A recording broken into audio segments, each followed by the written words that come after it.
اور جب سور پھونکا جائے گا تو جو لوگ آسمانوں میں ہیں اور جو زمین میں ہیں سب بے ہوش ہو کر گر پڑیں گے مگر وہ جس کو اللہ چاہے۔ پھر دوسری دفعہ سور پھونکا جائے گا تو فوراً سب کھڑے ہو کر دیکھنے لگیں گے، اور زمین اپنے پروردگار کے نور سے چمک اٹھے گی اور اعمال کی کتاب کھول کر رکھ دی جائے گی، اور پیغمبر اور دوسرے گواہ حاضر کیے جائیں گے، اور ان میں انصاف سے فیصلہ کیا جائے گا اور ان کے ساتھ بے انصافی نہیں کی جائے گی۔ اور جس شخص نے جو عمل کیا ہوگا اس کو اس کا پورا پورا بدلہ مل جائے گا، اور جو کچھ یہ کرتے ہیں اس کو سب کی خبر ہے۔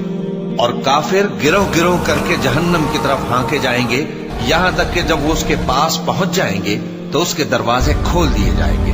کہا جائے گا کہ دوزخ کے دروازوں میں داخل ہو جاؤ، ہمیشہ اس میں رہو گے، سو تکبر کرنے والوں کا برا ٹھکانہ ہے۔